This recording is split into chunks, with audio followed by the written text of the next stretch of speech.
Hai, Assalamualaikum dan salam sejahtera. Saya doakan anda yang menonton video ini berada dalam keadaan sihat walafiat. Terutamanya dalam keadaan yang mencabar sekarang. Mencabar sebab saya pun kena pakai headphone gaming untuk rekod video ni. Sebab apa? Sebab saya nak tunjuk kepada anda satu telefon yang menarik. Nampak ni? Huawei P40 Pro.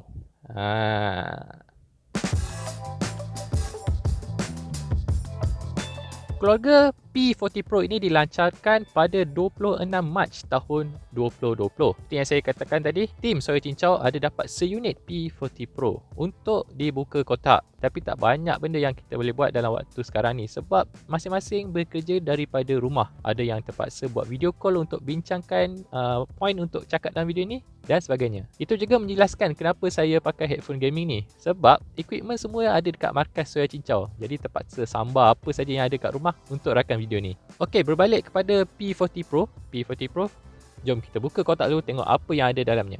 Bila saya dapat kotak unit ni kan, dia punya kotak dia dah memang ansi dah.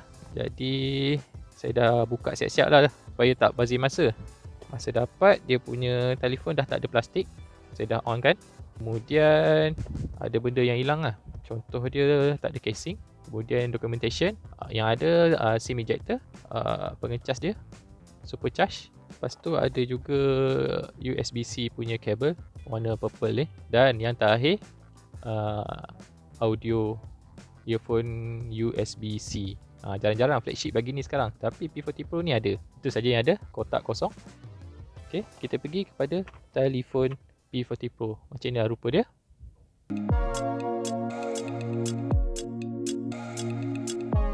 Okey, cerita pasal bahagian belakang telefon ni kan. Saya perasan dia punya ni kan, sama macam kebanyakan telefon Samsung Galaxy tahun 2020. Macam A71, A51, Samsung Galaxy S10 Lite, mungkin juga Samsung S20 Ultra. Tapi Ultra tu dia besar sikit lah. Tahu kenapa? Mungkin sebab kilang-kilang kat China dia hasilkan komponen yang sama. Jadi semua jenama kena gunakan komponen macam ni jugalah.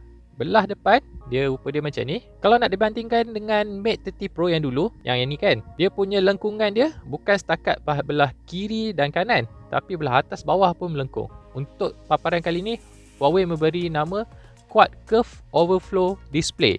Kalau nak bandingkan pada Mate 30 Pro, dia panggil Horizon Display kan, sebab dia macam waterfall belah kiri kanan. Yang ni dia kiri kanan atas bawah. Cumanya Mate 30 Pro tu kan, beza dia Horizon Display tu belah melengkung ni pun ada paparan yang Huawei gunakan sebagai butang virtual. Tapi kat sini dia punya lengkungan dia tu cumalah bezel paparan telefon saja. Lagi tentang luaran telefon ni, belah kanan anda akan temui butang kuasa, butang kawalan bunyi fizikal macam P30 Pro. Belah kiri bersih.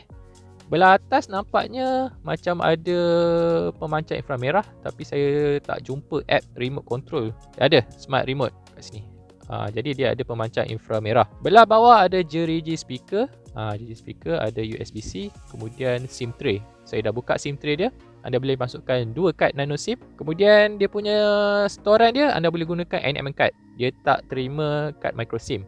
Tu biasalah Huawei. Okey, sebelum saya pergi lebih lanjut, bahagian dahi telefon ni pun saya nak mention kepada anda. Dia tak ada jeriji speaker ganggang sebab dia gunakan teknologi piezoelektrik, sama macam anda boleh temui pada bukan Mate 30 Pro, P30 Pro. So bila anda cakap telefon, dia punya paparan ni akan bergegar lah. Dia punya disadvantage dia, mungkin orang sebelah anda pun boleh dengar pukulan anda sebab dia punya gegaran ni agak kuat lah, boleh didengari. Okay, dah cerita pasal spek luar, kita cerita pasal spek dalam. Tapi sebelum tu kita pergi kepada bahagian paparan. P40 Pro ni kan, dia ada paparan besar 6.58 inci beresolusi Full HD Plus menggunakan panel OLED. Dia punya resolusi dia pelik sikit. Sikit je lagi nak sampai Quad HD. Resolusi dia 2640 x 1200. Kalau Quad HD dia minimum 1440 pixel. Unit card dalam tangan saya ni, dia ada RAM sebesar 8GB, kemudian storan dia sebesar 256GB. Waktu P30 Pro dulu, varian ni adalah varian yang terendah. Sebab P30 Pro varian paling tinggi kat Malaysia ni, anda boleh beli 8GB RAM, 512GB storan. Dekat bahagian kamera, Huawei masih kekalkan konfigurasi quad kamera belakang, tapi ada beberapa perkara yang telah dinaik taraf berbanding P30 Pro. Yang pertama adalah kamera utama dia. Ia kini menggunakan sensor 50MP. Kemudian kamera ultra lebar adalah kamera 40MP. Ini adalah kemudian yang ketiga, kamera periskopik. Periskopik ni menggunakan sensor 12MP. Kemudian ada juga kamera 3D TOF untuk simulasi bokeh. Kamera belakang ni kan, dia lebih iras kepada Mate 30 Pro. Sebab kat Mate 30 Pro kan, dia punya kamera utama dia 40, kamera ultra lebar 40 juga. Dia punya beza dia, kamera telefoto. Telefoto dekat Mate 30 Pro gunakan 8 megapiksel, kat sini gunakan 12 megapiksel. Kemudian dekat bahagian depan pun sama macam Mate 30 Pro. Dia ada dua kamera. Kamera selfie 32 megapiksel, kemudian kamera 3D TOF untuk simulasi bokeh. Jadi untuk kamera telefon ni kan, bila anda ambil selfie, anda boleh gunakan fungsi portrait untuk asingkan anda daripada belakang. Telefon ni dia ada bateri yang sama besar macam P30 Pro. Dia ada bateri berkapasiti 4200 mAh. Tapi dia sedikit lebih baik pada P30 Pro sebab dia sokong pengecasan pantas 40 watt sama ada menggunakan kabel kat USB-C ni atau secara wireless. Okey, kita dah cerita pasal spek ringkas telefon ni. Sekarang saya nak tunjukkan kepada anda dia punya kualiti audio. Tak tahu lah sama ada anda boleh dengar melalui speaker ni, mikrofon ni atau tak. Saya nak install YouTube tapi dia tak bagi. Nampak YouTube won't run, not supported. So saya masukkan video siap-siap yang saya download daripada internet sebelum saya record video ni.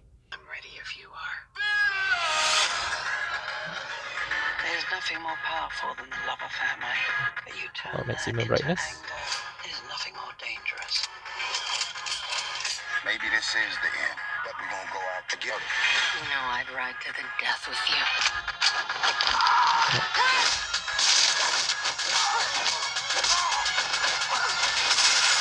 Okay.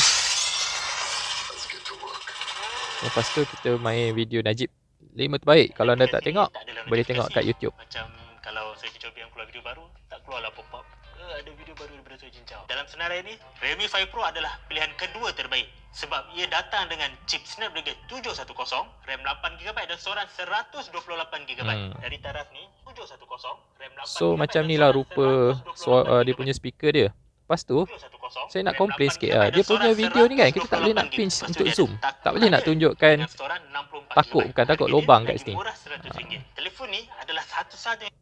So macam ni lah rupa dia. Kalau tengok video ada bukan takut lubang. Dia punya kualiti audio dia not bad untuk flagship.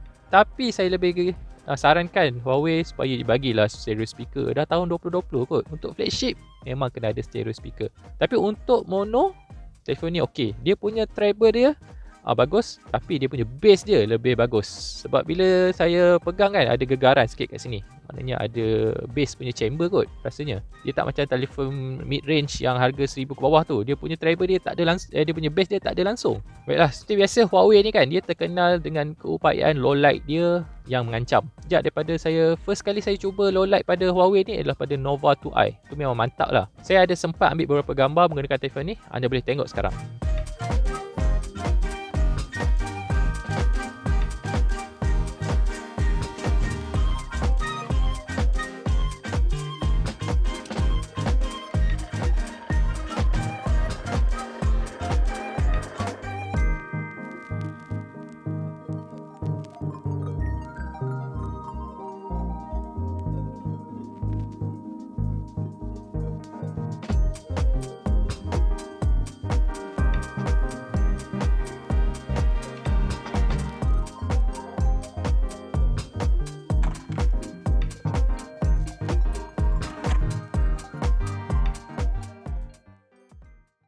Okey, untuk conclusion, P40 Pro ni dia punya spek dia ada iras-iras Mate 30 Pro.